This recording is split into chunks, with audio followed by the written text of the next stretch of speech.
నాకు చిన్న సహాయం చేయండి. కొండల వైపు నా కన్నులు ఎత్తుతున్నాను, నాకు సహాయము.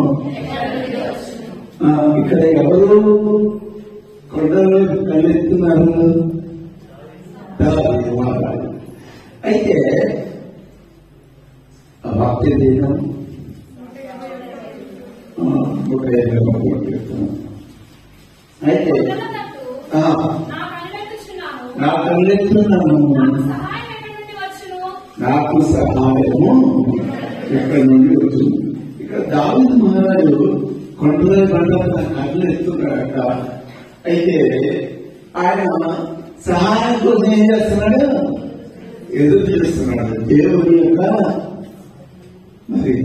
యొక్క సహాయం కోసం ఆయన ఎదురు చూస్తున్నాడు. ఇప్పుడు మార్కు సువార్త 11వ అధ్యాయము 23వ వచనం చదువుతాం. ఎవడైనా ఈ కొండను చూసి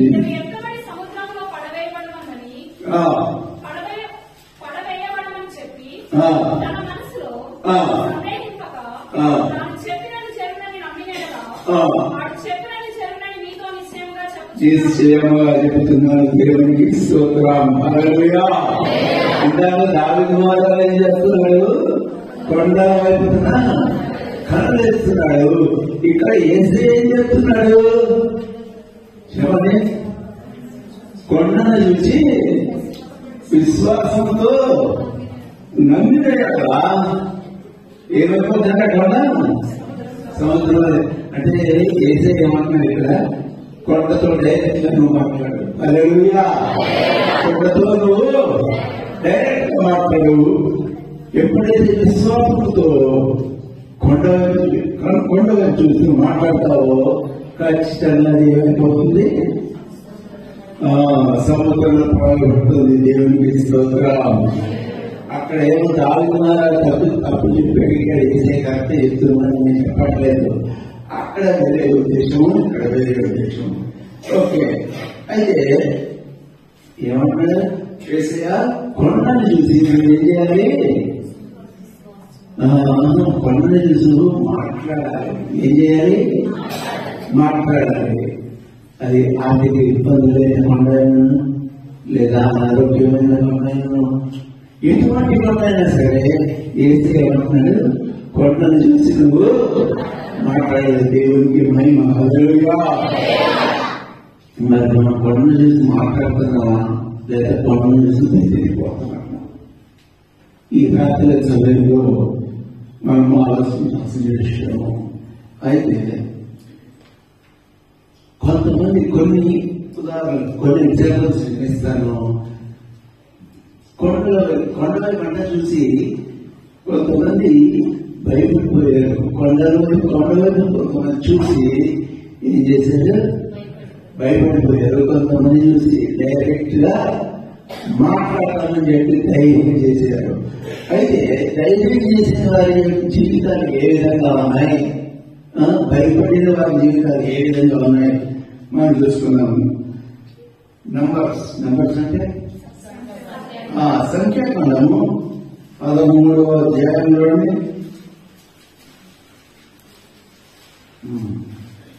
కొంచెం ఎక్కువ చదవాల్సి ఉంటుంది. ఇక్కడ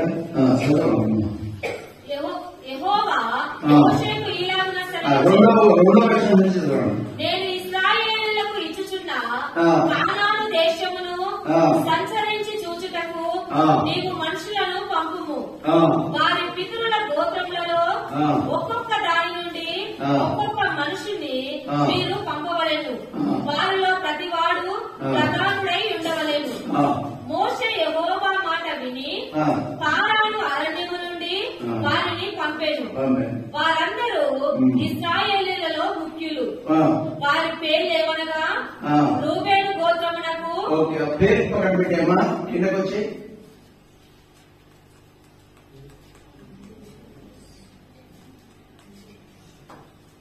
దేశమును సంచరించి చూచుటకు మోషే పంపిన మనుషుల పేర్లివి. మోషే నూను కుమారుడైన ఇంకా కిందకు వచ్చా పేరు అవసరం లేదు, మనకు టైం లేదు. 17వ వచనం. మోషే కానాను దేశమున సంచరించి చూచుటకు వారిని పంపినప్పుడు వారితో ఇట్లా నేను మీరు ధైర్యము తెచ్చుకొని దాని దక్షిణ దిక్కున ప్రవేశించి ఆ కొండ ఎక్కి ఆ దేశము ఎట్టిదో దానిలో నివసించు జనులు బలము గలదో బలము లేనిదో కొంచెమైనదో విస్తారమైనదో వారు నివసించు భూమి ఎట్టిదో అది మంచిదో చెడ్డదో వారు నివసించు పట్టణములు ఎట్టివో వారి గుడారములలో నివసించదరో కోటలలో నివసించదరో ఆ భూమి సారమైనదో. అయితే ఇప్పుడు ఇక్కడ చాలా చదువుతూ ఉంటూ వెళ్ళిపోవాలి కాబట్టి టైం లేదు కాబట్టి నేను త్వరగా గమనించేస్తాను.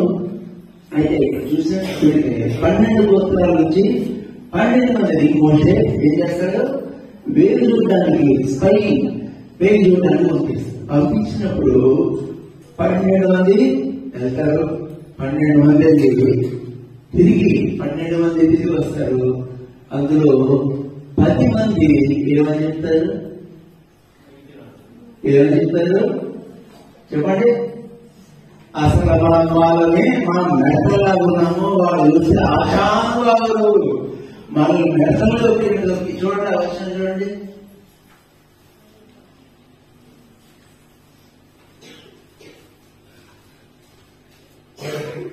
అయితే ఆ దేశంలో నివసించే జనులు బలవంతులు.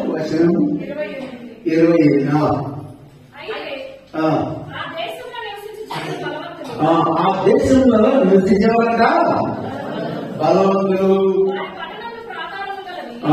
వారి పట్టణాలు ప్రాకారములు అవి మిక్కివి. ఎవరు చెప్తున్నారు ఇవన్నీ? 10 మంది చెప్తున్నారు. ఎంతమంది చెప్తున్నారు? 10 మంది చెప్తున్నారు. కానీ ఇద్దరు మాత్రము మనని కొట్టడానికి సిద్ధమైపోయారు. ఎవరు? యెహోషువ, అదే కదా కాలేదు. వారంటే ఎలా ఉన్నారంట? బలవంతులంట, ఆశాభావాలంట. వీళ్ళు చూస్తే 6 అడుగులు, వాళ్ళు చూస్తే ఎత్తే అంట దాదాపు 10 అడుగులు ఎత్తులో ఉన్నారు. నఫ్తాలి అనమాట. నఫ్తాలి వాళ్ళని తెచ్చుకుంటారు, కానీ దేశభక్తి తెచ్చుకుంటారంటే వారికి కాపలాగా రావడానికి యుద్ధాలు వచ్చినప్పుడు మరి వారిని గెలిపించడానికి లేదా వారిని సెక్యూర్ చేయడానికి నఫ్తాలి అదే గోత్రాన్ని ఏం చేసినవాడు గొలియాతు. ఎవరు? గొలియాతు. ఆయన కూడా మనం చదువుకుంటూ పోతే అవన్నీ కూడా తెలుస్తాయి. అయితే ఇక్కడ చూస్తే మనం దేని గురించి మాట్లాడుతున్నాము? కొండ గురించి మాట్లాడుతున్నాము. అయితే కొండని ఏమన్నాడు యేసయ్య? ఏమన్నాడు? మాట్లాడమన్నాడు. అయితే ఇక్కడ 10 మంది అంటున్నారు, వారి యొక్క ప్రార్థనలు శిఖరాలు ఉంటున్నాయి. ఆ యొక్క మనుషులు మనల్ని నడకగలిగినట్టు తొక్కేస్తాడు. మనము ఆ దేశాన్ని ఎట్టి పరిస్థితుల్లో కూడా స్వాధీనపరచుకోలేము, చేయించలేమని చెప్పి 10 మంది వారు చేతులెత్తేశారు. అక్కడ నుంచి ఒక ద్రాక్షలు తీసుకొస్తారు. ఆ ద్రాక్షలు ఎలా ఉంటుంది తెలుసండి? ఊరిలో కావిడి వేసుకుని వెళ్తారు కదా, ఊరిలో కావిడి వేసుకుని వెళ్తారు కదా, ఆ ద్రాక్షలను మధ్యలో పెట్టి 2 మనుషులు వేయాలన్నమాట. ఆ యొక్క నేల అంత సారవంతమైంది. ఆ ద్రాక్ష పళ్ళు చూసే వారు అదిరిపోతారు. అయితే ఇక్కడ 2 మాత్రము కొంత దిగొట్టడానికి అయితే దేవుడు దిగొట్టడానికి వెళ్ళిన వారిని ఏం చేశాడు? మిగతా వారిని ఏం చేశాడు చెప్పండి. చెప్పాలా? ఇవన్నీ మనం చిన్నప్పటి నుంచి నేర్చుకుంటున్నాము, 15 సంవత్సరాల నుంచి నేర్చుకుంటున్నాము. అయితే కొండని దిగొట్టడానికి కళ్ళను చూసి భయపడిన వారు, అంటే ఆ యొక్క ప్రజల్ని చూసి భయపడిన వారిని దేవుడు ఆ యొక్క ఎడారిలోనే 40 సంవత్సరాలు తిప్పి మరి ఆ ఎడారిలోనే వారు రాలిపోయారు, చనిపోయారు. తర్వాత చూద్దాం, బయట తీయగానే టైం లేదు. అయితే తర్వాత అదే కొండని ఢీకొట్టడానికి ఇద్దరు ఎదుర్కొన్నాడని ఆలయని యోగేశ్వరాలు అదే కొండ ఢీకొట్టేదా లేదా? వారు మాట్లాడేదా లేదా? దేవునికి మహిమ. హల్లెలూయా. 40 సంవత్సరాల తర్వాత ఇద్దరు అదే కొండని మాట్లాడారు. వారు కత్తి ఎత్తకుండా ఆ ప్రాకారంలో పగలగొట్టడం లేదా? ఆ ప్రజల్ని హతమార్చడం లేదా? దేవునికి మహిమ. హల్లెలూయా. ఈ సమయంలో మన జీవితంలో అనేక కొండలు మనకి అడ్డుగా రావచ్చు. కానీ దేవుడు అంటున్నాడు, ఆ కొండను చూసి నువ్వు మాట్లాడు. ఆర్థిక ఇబ్బంది అయిన కొండను చూసి నువ్వు మాట్లాడు. అనారోగ్యమైన కొండను చూసి నువ్వు మాట్లాడు. కుటుంబ సమస్యలైన కొండను చూసి నువ్వు మాట్లాడు. దేవుడికి మహిమ. హల్లెలూయా. ఎప్పుడైతే విశ్వాసంతో నువ్వు మాట్లాడతావో ఆ యొక్క కొండ నీ యొక్క ఎదురు నుండి తొలగించుటకు దేవుడు సిద్ధంగా ఉన్నాడు. దేవునికి మహిమ. హల్లెలూయా. ఇంకొక చిన్న ఎగ్జాంపుల్ చెప్పి ఏం చేస్తాను, మొబైల్ చేసి అలవాలైపోయినా.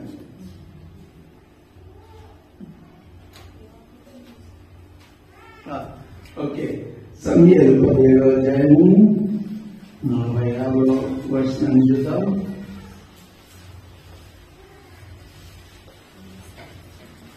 ఇక్కడ కూడా మనకు ఒక పెద్ద కొండ కనిపిస్తా ఉంటుంది.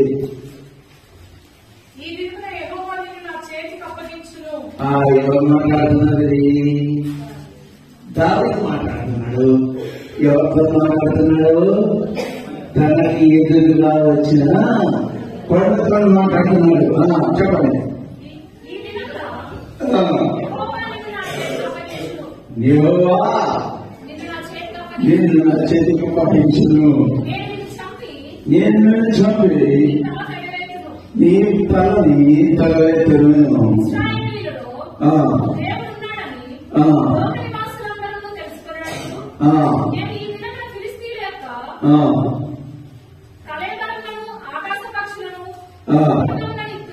అది చాలా.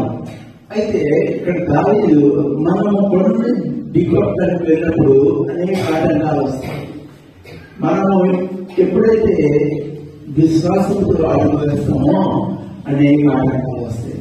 ఇక్కడ కూడా దావీదుకి ఒక ఆటంకం వచ్చింది. ఎవరు? మన ప్రభుత్వంలో చేసిన తర్వాత ఎవరు వచ్చారు? సౌలు. ఎవరు వచ్చారు? వాడిని చూస్తుంటే అసలు కొట్టడంలోని యుద్ధ నేపథ్యం జరిగేవాడు.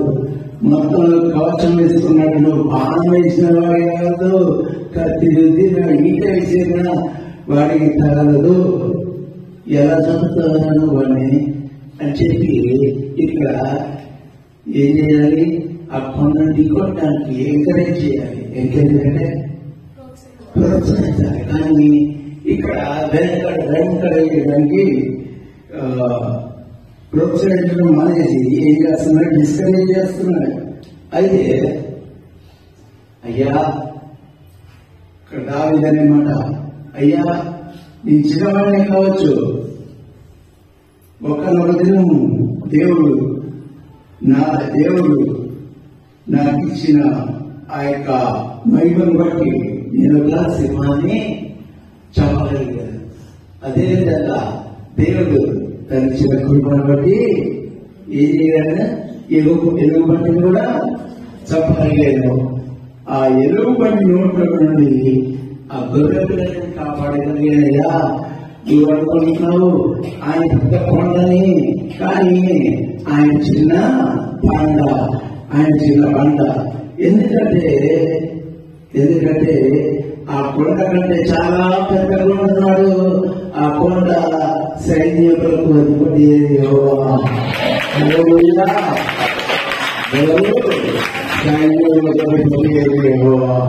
అని చెప్పి ఇక్కడ అది సౌతో మాట్లాడడం జరిగింది. అయితే ఆఖరికి ఆ కొండ దిక్కు పెట్టలేదా? చెప్పండి. కొరియా హతమార్చగలిగేదా లేదా? దేవునికి స్తోత్రం. నీ జీవితంలో ఎటువంటి కొండ రావచ్చు, కానీ ఎప్పుడైతే దాన్ని పండ అని చెప్పి అనుకుంటావచ్చు. కొండ కానీ చాలా పెద్దది, కొండ కడితే పెద్దది కాగానే పండ అంటే చిన్నది. అదే పంట ఏం చేశాడు దావీదు, అదే పంటతో ఆత్మరక్షగలిగారు. కాకపోతే ఇక్కడ మనము విశ్వాసంతో కలగాలి. మార్కు సువార్త 17వ అధ్యాయము ఆఖరి అధ్యాయము ఆఖరి వచనం. వారు బయలుదేరి వాక్యమంతటా ప్రకటించిరి. ఇక్కడ ఏం చేయాలి? విశ్వాసం అంటే ఊరికే ఏదో సైకిల్ కాదండి. ఈ సైకిల్ కాదు, వాక్య విశ్వాసం అనగా దేవుని యొక్క వాక్యం మీద వారు ఏం చేశారు? వాక్యం అంతా ప్రకటించింది. ప్రభు వారికి సహకారుడయుండి లేదు అంటే ఏం చేశారంట? జరిగించుచు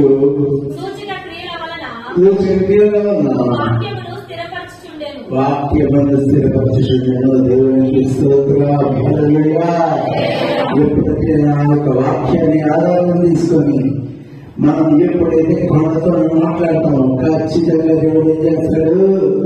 ఆ యొక్క ప్రతి ఎంత పెద్ద కొండైనా సరే మన ముందు నుంచి తొలగించి మనకి గొప్ప చేయాలని అనుగ్రహిస్తాడు దేవుడు. మరి ఇక్కడ మన జీవితంలో నా జీవితంలో కూడా ఉన్న ప్రతి ఒక్క కొండని తొలగించి మిమ్మల్ని బలవంతులుగా మార్చడం. హల్లెలూయా.